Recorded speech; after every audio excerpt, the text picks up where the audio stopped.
আসসালামু আলাইকুম। আশা করি সবাই ভালো আছো। বাসায় ঠিক মতো লেখাপড়া করছো আশা করছি। আজকে তোমাদের আমি লেকচার নিব বায়োলজি সেকেন্ড পেপারের চ্যাপ্টার 3। আজকে আমরা পড়ব হচ্ছে রক্ত, ব্লাড। রক্ত হচ্ছে কি? রক্ত হচ্ছে এক ধরনের তরল যোজক কলা। যোজক কলা আমাদের দেহে তো অনেক রকমের টিস্যু বা কলা আছে, তাই না? তো সেই টিস্যু বা কলার ভিতরে এক রকমের টিস্যু হচ্ছে কানেকটিভ টিস্যু। সেই কানেকটিভ টিস্যু থেকেই মূলত রক্ত সৃষ্টি। রক্ত হচ্ছে মেসোডার্ম থেকে উদ্ভূত, মেসোডার্ম থেকে উদ্ভূত উপাদান। তো আমরা বলতে পারি রক্ত হচ্ছে একটি অস্বচ্ছ, মৃদু ক্ষারীয় এবং লবণাক্ত তরল পদার্থ। এখন আমাদের দেহেতেও রক্ত আছে। রক্তের রং হচ্ছে লাল বর্ণের। কী কারণে লাল বর্ণের হয় সেটা তোমরা সবাই জানো। হিমোগ্লোবিন থাকার কারণে রক্তের বর্ণ লাল হয়। রক্তর ব্লাড বা পিএইচ এর মান হচ্ছে 7.36। ব্লাড টেম্পারেচার 36 থেকে 38 ডিগ্রি সেলসিয়াস। আমাদের দেহের ওজনের 8% মূলত রক্ত থাকে। বলা হয়ে থাকে বডি ওয়েটের 8% মূলত রক্ত থাকে। আর রক্তের আপেক্ষিক গুরুত্ব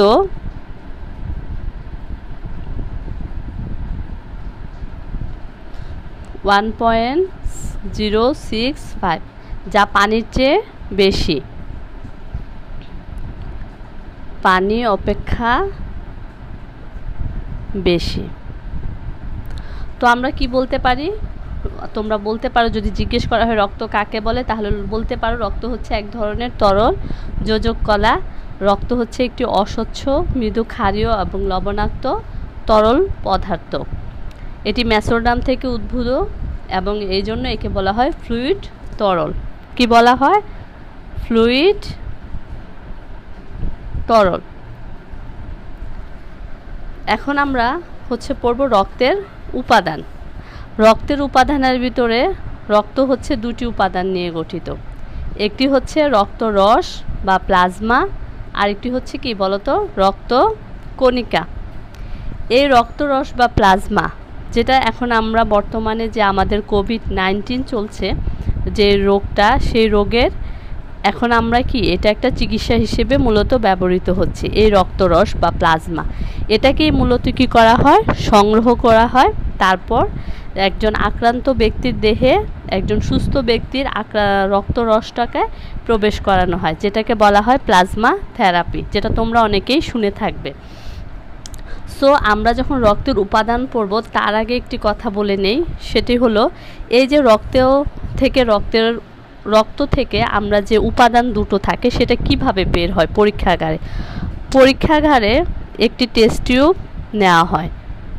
এই টেস্ট টিউবে রক্ত নেওয়া হয়, কি থাকে? ব্লাড বা রক্ত নেওয়া হয়। তারপর এই টেস্ট টিউবটাকে সেন্ট্রিফিউগাল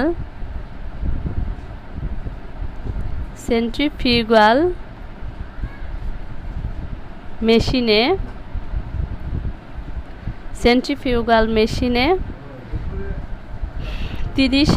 3000 বার ঘূর্ণন করা হয়।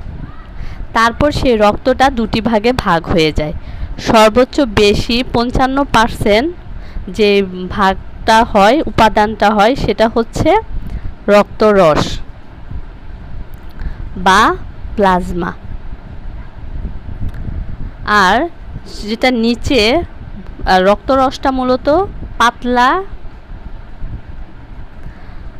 বর্ণহীন পদার্থ। অপরদিকে যেটা রক্ত কণিকা থাকে,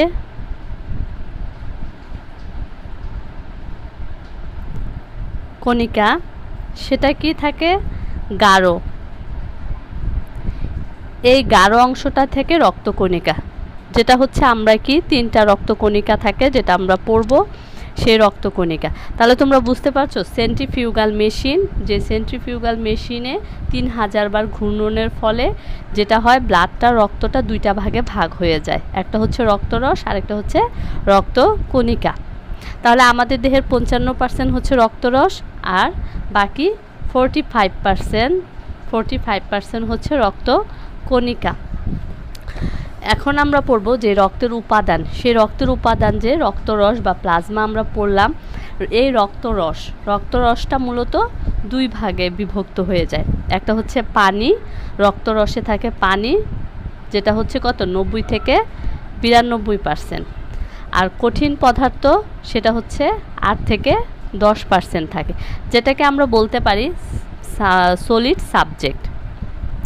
এই কঠিন পদার্থটা আবার 2 ভাগে বিভক্ত, একটা হচ্ছে অজৈব উপাদান যেটা হচ্ছে ইনঅর্গানিক, থাকবে হচ্ছে 0.9%, আরেকটা হচ্ছে জৈব উপাদান 7.9%। অজৈব উপাদান সেটা আবার 2টা ভাগে বিভক্ত, সে থাকবে হচ্ছে আয়ন ও লবণ এবং গ্যাসীয় পদার্থ। তাহলে আমরা আয়ন ও লবণের ভিতরে কি কি থাকতে পারে, যেমন ধরো potassium ion, calcium ion, bicarbonate, sodium ion, chloride ion. এছাড়াও বিভিন্ন রকমের খনিজ পদার্থ, গ্যাসীয় পদার্থ থাকতে পারে, যেমন oxygen, carbon dioxide, nitrogen etcetera. এখন আমাদের দেহে এই সকল অজৈব উপাদান থাকে। আর বাকি জৈব উপাদান কোনগুলি? জৈব উপাদান থাকে 7 থেকে 9%। এই 7 থেকে 9%-এর ভিতরে যেমন আমরা বলতে পারি 1 নম্বরে থাকবে হচ্ছে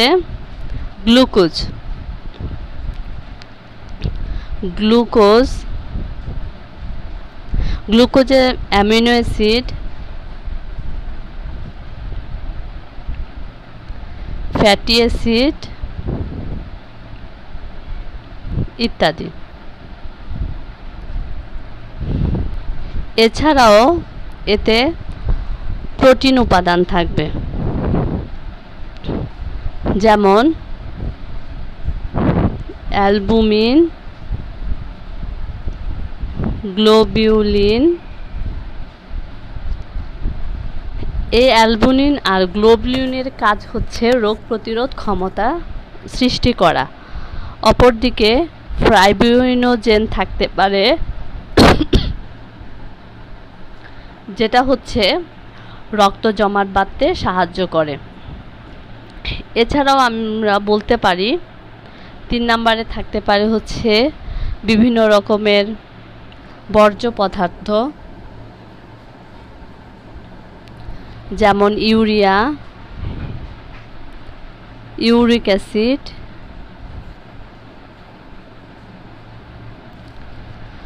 ক্রিয়েটিনিন। এগুলো মূলত দেহে থেকে বর্জ্য পদার্থ হিসেবে রেচন প্রক্রিয়ার মাধ্যমে দেহ থেকে বের হয়ে আসে। এছাড়াও রক্তে থাকতে পারে ভিটামিন, হরমোন, অ্যান্টিবডি ও নানা রকমের ক্ষুদ্র ক্ষুদ্র কণিকা।